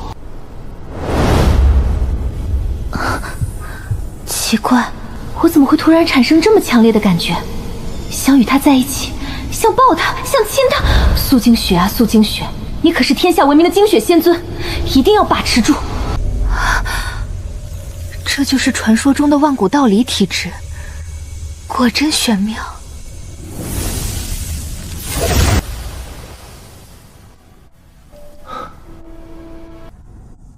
凤梨，你是想让江枫护你神魂吗？罢了，罢了。既然如此，那便随你吧。本皇还没有答应。凤梨自己已经做了选择。他如今只剩一缕神魂，怎能由着他胡闹？江枫，我女儿身躯毁灭，只剩一缕神魂在本命羽之中，却仍然护着你，也不知你给她下了什么迷魂药。你若想入正阳神火池护她神魂，至少要先证明自己不会被神火烧死。好。检测到宿主正在感悟正阳神火池，宿主悟性已达逆天级，正在解析正阳神火本源。正阳神火本源解析中，宿主已掌握正阳神火本源基础。原来如此，正阳神火不只是毁灭，火尽之后亦有新生。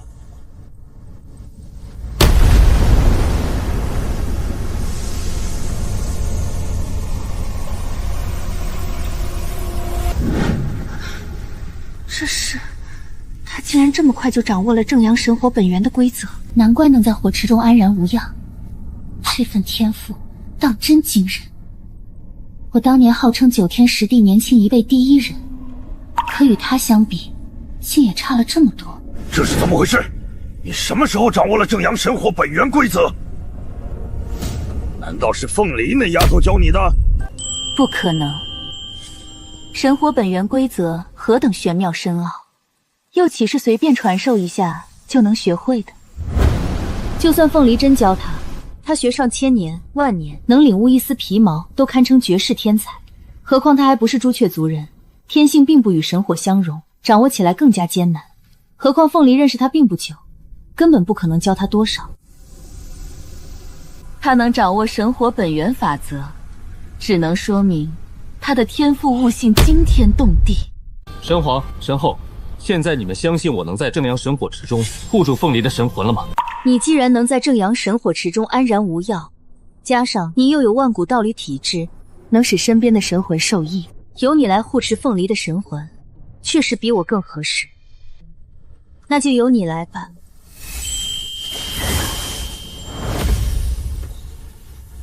凤离，我会护住你。逆轮回大阵开！以正阳神火为引，护凤离神魂归来。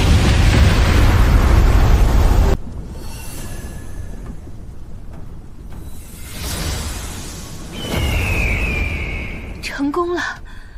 离儿的神魂稳住了。只要这样坚持749日，离儿便能复活归来。不好，我的灵力正在疯狂输出，以我现在的修为，别说49日，就算2、3日都未必撑得住。一定有破解之法。正阳圣火既能毁灭，也能新生。只要我掌握得更深，或许能借神火之力反过来支撑凤离。检测到宿主正在感悟正阳神火本源规则，宿主悟性已达逆天级。正阳神火本源规则解析中，正阳神火本源规则掌握提升。我明白了。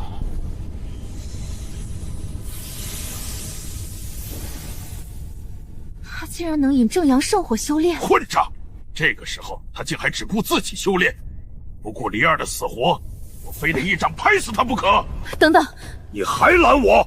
你仔细看，他不是只顾自己修炼，他在利用正阳神火之力转化为自身灵力，再以更柔和的灵力灌入离儿体内，护住离儿的神魂。稳住！只要这样继续下去，凤离一定能回来。这是本命语里面也有灵力反馈给我。检测到宿主正与朱雀一同修炼，天地阴阳圣体激发，万古道理体质共鸣中，宿主与朱雀神魂形成双向反馈，修为提升速度翻倍。我只是护他的神魂，这也算双修吗？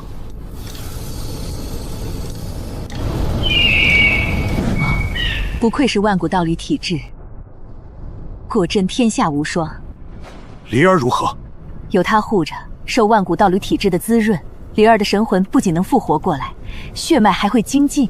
血脉精进？离儿本就是我朱雀一族血脉最高者，如今再进一步，便会直接返祖。返祖？离儿能返祖？我朱雀族要恢复上古如光了！公主，返祖了！朱雀族大兴有望！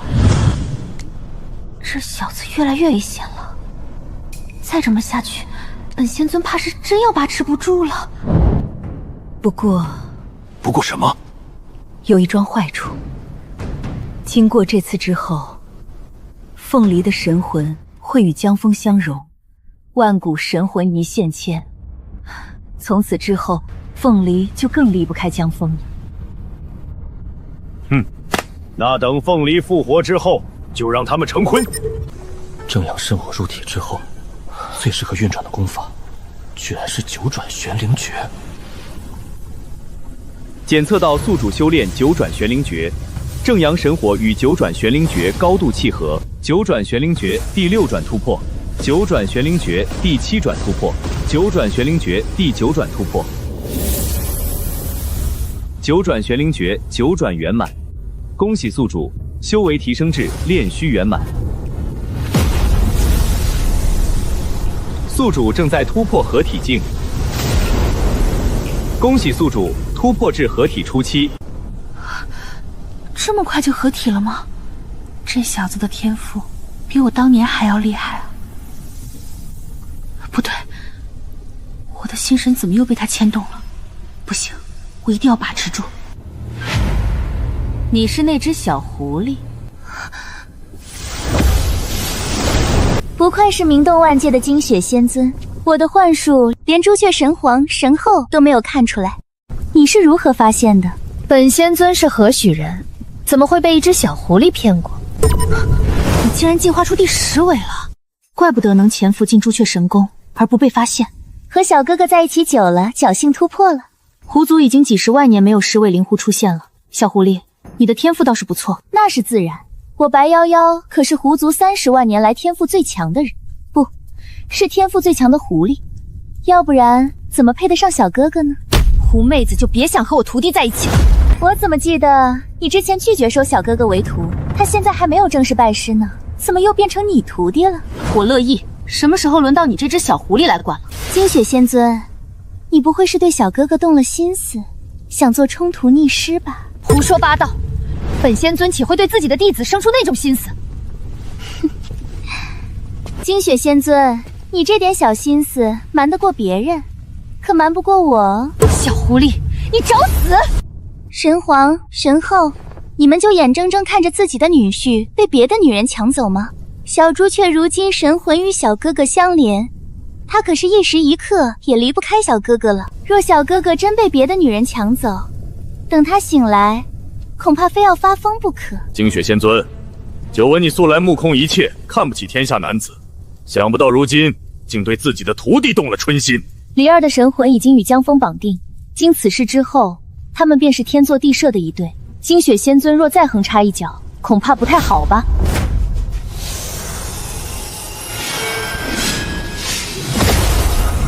金雪仙尊，你在这个时候入定，是不敢回答了吗？你别装听不见！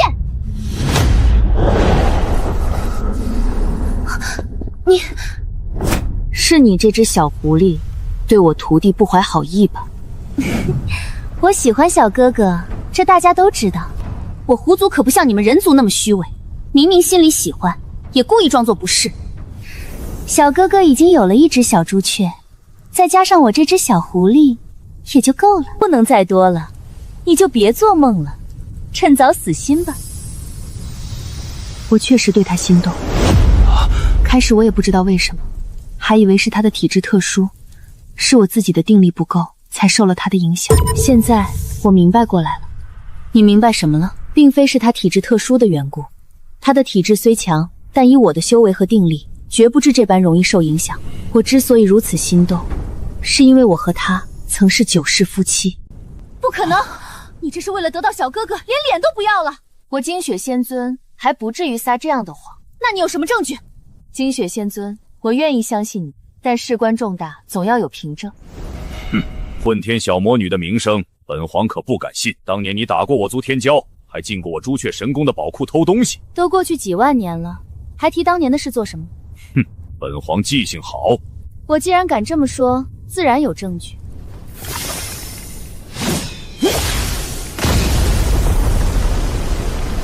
时光长河，现！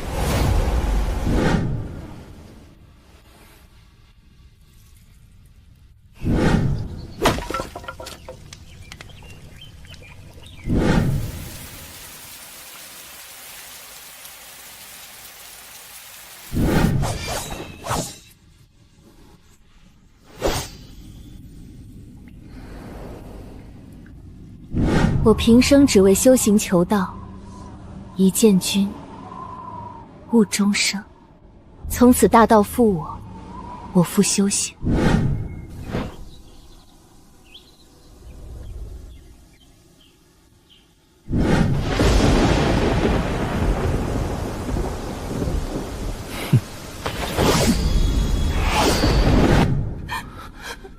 不要哭，这是最后一次了。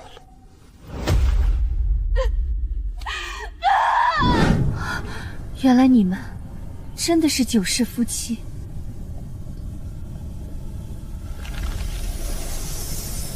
前世缘不等于今生缘，万世轮回自有无数缘分，若世事纠缠不清，又如何得见大道？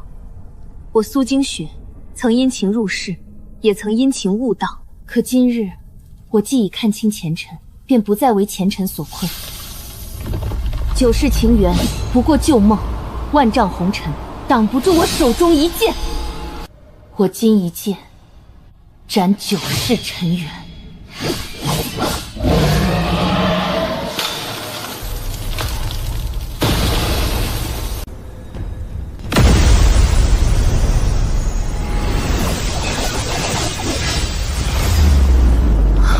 是……苏精血一剑斩断前世尘缘，从此入道了。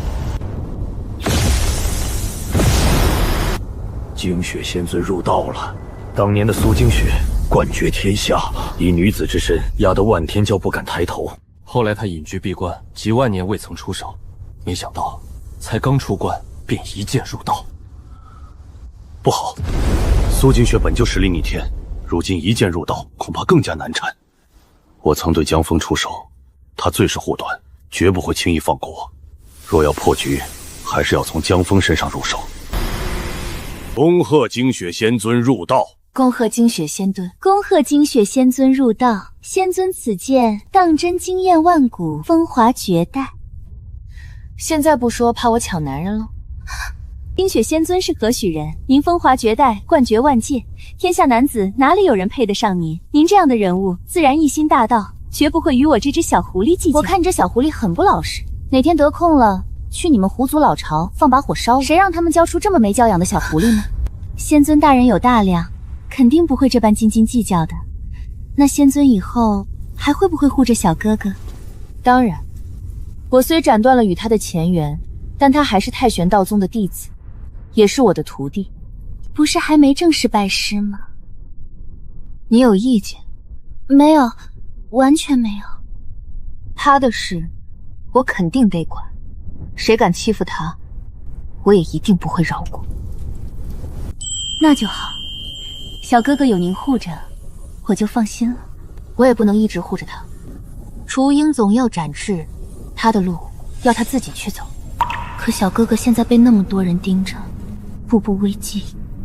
不用害怕，等他出来，你告诉他，让他永远记住，他是太玄道宗的弟子，他的身后站着一个强大的太玄道宗，也站着我这个天下无敌的师尊。若真有人敢杀他，我自会替他报仇。可仙尊不应该在他遇到危险的时候就出手护着他吗？抱歉，没空。谁知道他什么时候会遇到危险？我不可能时时刻刻跟着他。那小哥哥可真是命苦。修行之路本就如此。好了，我如今已入道，还有事要去处理，先走了。小狐狸，你是来喝离儿和江枫的喜酒吗？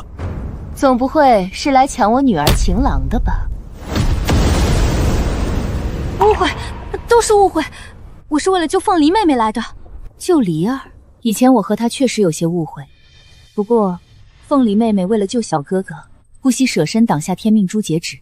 她既有这份情谊，我和她的那点恩怨也就一笔勾销了。我想着她只余一丝残魂，或许能用狐族秘法帮她复活。没想到你们已经在做了，不过我还是可以帮帮他。狐族秘法，实为养魂术。哼，便宜你了，小朱雀。若不是为了小哥哥，我才懒得帮你呢。这可是我狐族至宝，这次真是亏大了。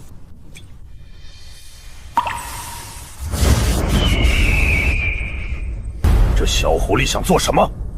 他确实是在帮离儿，那是狐族至宝月华凝魂露，能滋养神魂，助神魂进化，这是极其难得的宝贝。想不到他竟然舍得拿出来。哼，狐族什么时候变得这么大方了？他也是为了自己。什么意思？一来他可以借此机会在正阳神火中淬炼自身神魂，二来江枫正帮离儿复活，他周身都会散发天地阴阳之气，他现在搅入其中，就会使这股气息难分彼此。从此以后，他们的神魂便会纠缠不清。这小狐狸果然没安什么好心，本皇现在就将他抓出来。可现在已经晚了，他的神魂精血已经融入其中，你若强行抓他，恐怕会影响离儿复活。万一离儿有什么好歹，等离儿复活，本皇再跟这小狐狸算账。检测到新的神魂加入，天地阴阳之气融合加深。修为提升速度再度加快。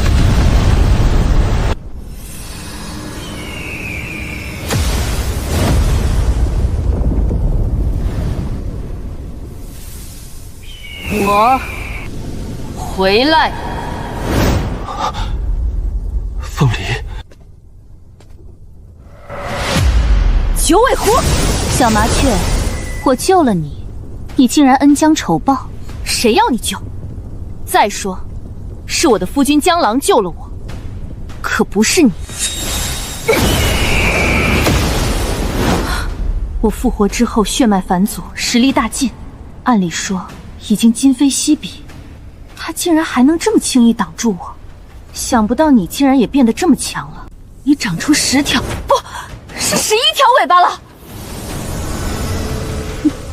你才发现吗？你以为只有你会进步，我的实力就不会提升吗？小麻雀，你还太嫩了，想不到帮着小麻雀复活，又和小哥哥一起修炼，竟然在10尾的基础上又长出第11条尾巴了。狐族还从没有过11尾灵狐呢。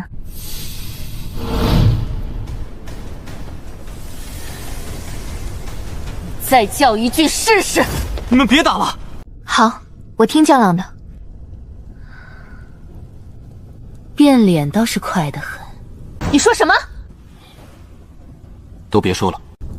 哼，我们先出去。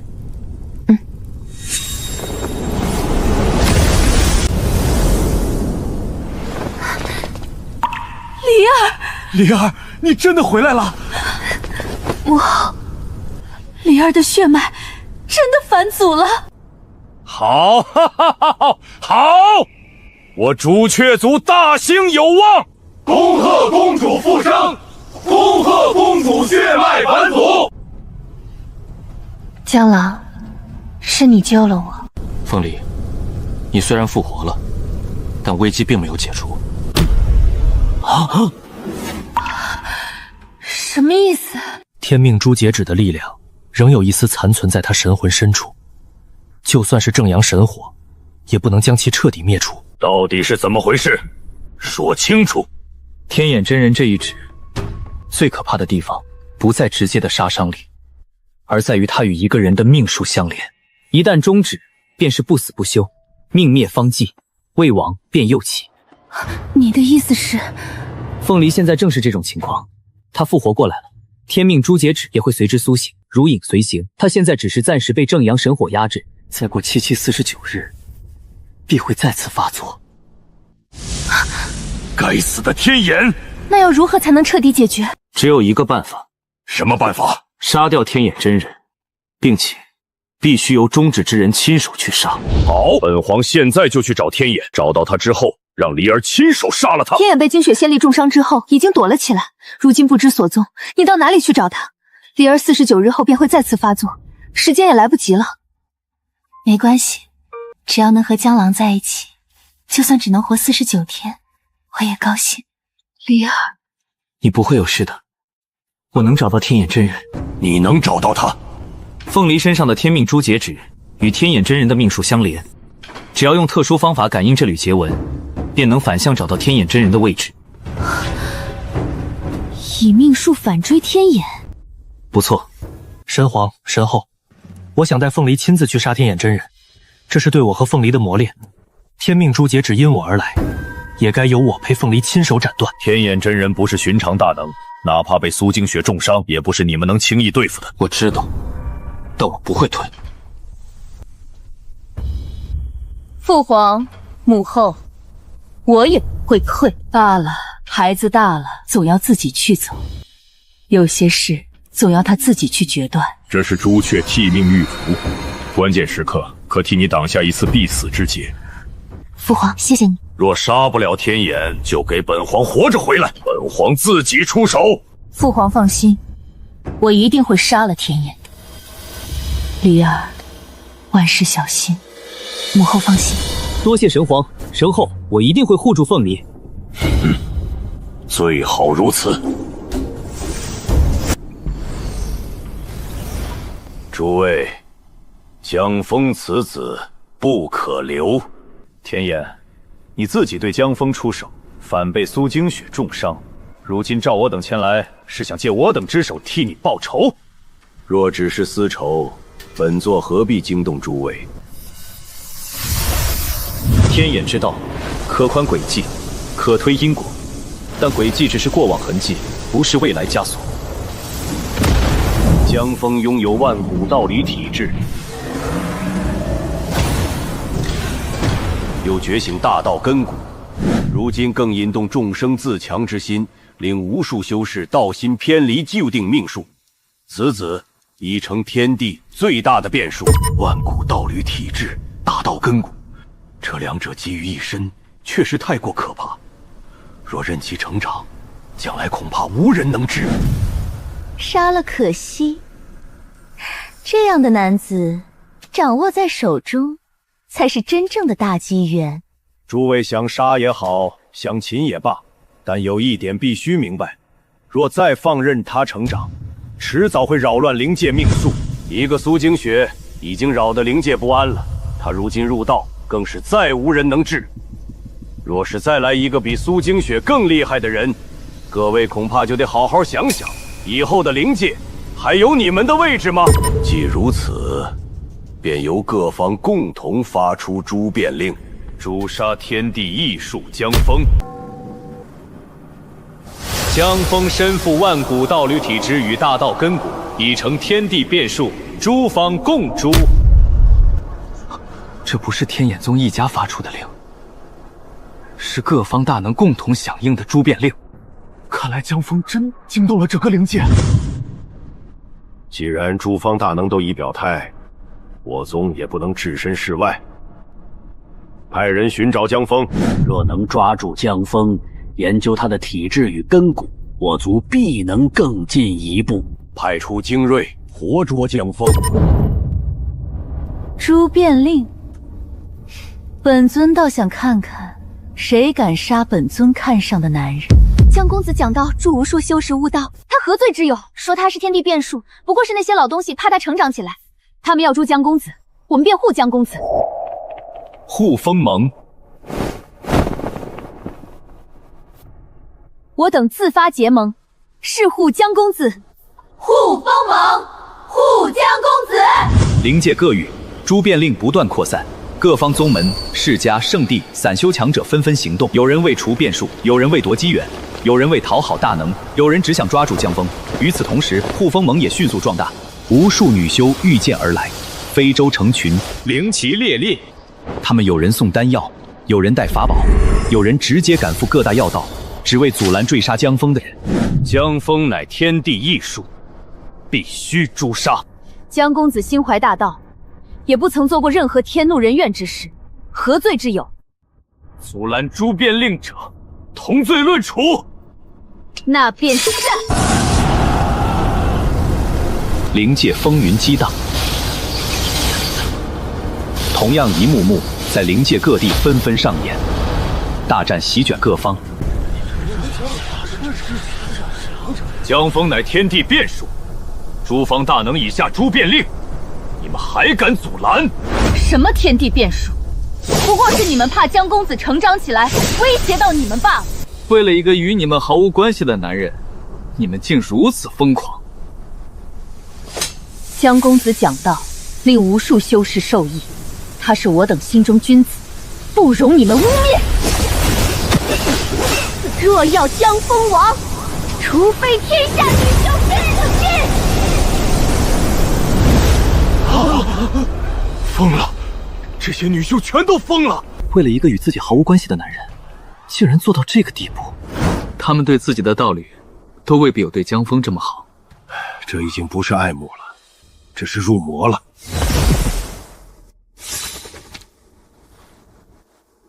小哥哥，灵界现在可热闹了。怎么了？诛变联盟和护风盟在各地打起来了，这就叫红颜祸水。历史上因为一名绝色女子而爆发大战的例子可不少。不过小哥哥是男子，也挑起了天下大战。没想到因为我，竟挑起了灵界大战，这都是我的罪过。江郎，这不是你的错，这怎么能怪你？都是那个天野暗中挑拨，若不是他搞什么诛变令，也不会有护风盟。没有诛变令与护风盟对立，自然就不会有什么大战。天眼自号正道中人，没想到竟是这样的人。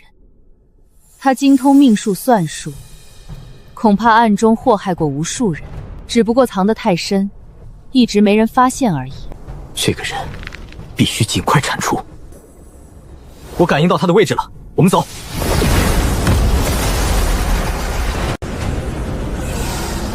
我能感觉到离他已经不是很远了。天眼欠我的命该还了，小哥哥，咱们得小心点。天眼这老东西老奸巨猾，肯定不会老老实实等我们杀。来了。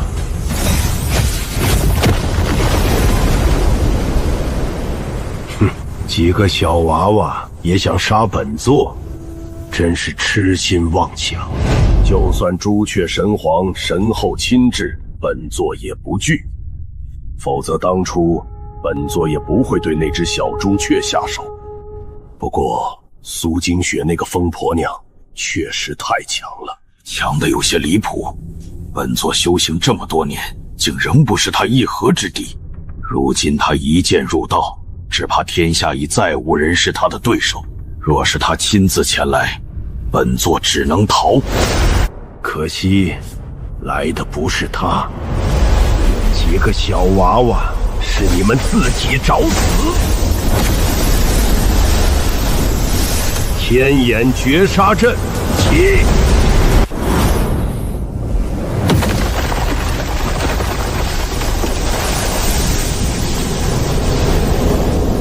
江枫，本座等你很久了。老东西，少得意！正阳神火翻！11位幻月破！短短时间，你们两个的实力竟然精进了这么多。不过，就凭这些可不够。阵！这老东西的阵法好强。我来。天眼真人果然是真强，我实力提升这么多，他还受了重伤，却仍然能轻易压制我们。江枫，你以为靠几分机缘便能与本座抗衡？修行岁月的差距，不是你短短几次突破就能弥补的。本座一念，便可让你们生死入局，这就是天眼命数。江郎，你安心破阵，我挡他。小哥哥，别管我们，你只管找破绽。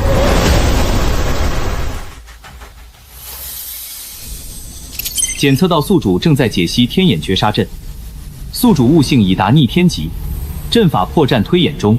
我看到了，这大阵借命数杀人，却也借天地之力运转。既然如此，我便借他的力量，反过来加强己身。万法归己出发，宿主正在炼化天眼绝杀阵之力。万道归一经领悟提升，修为提升。这是万道归一经，传说中的禁忌功法。你果然是变数，竟然连万道归一经都练了，今日更留你不得！全部退！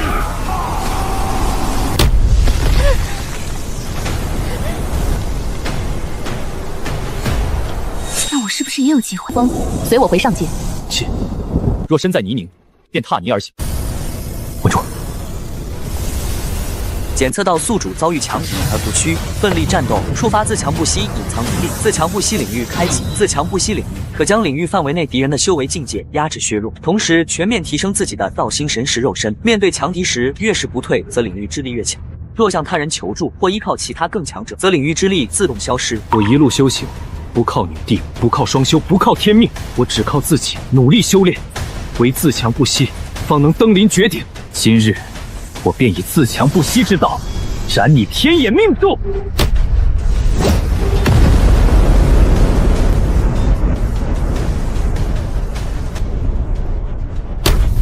不可能！你竟能斩命！自身为镜，以天地为引，以自强不息之志，破尽世间万法！斩！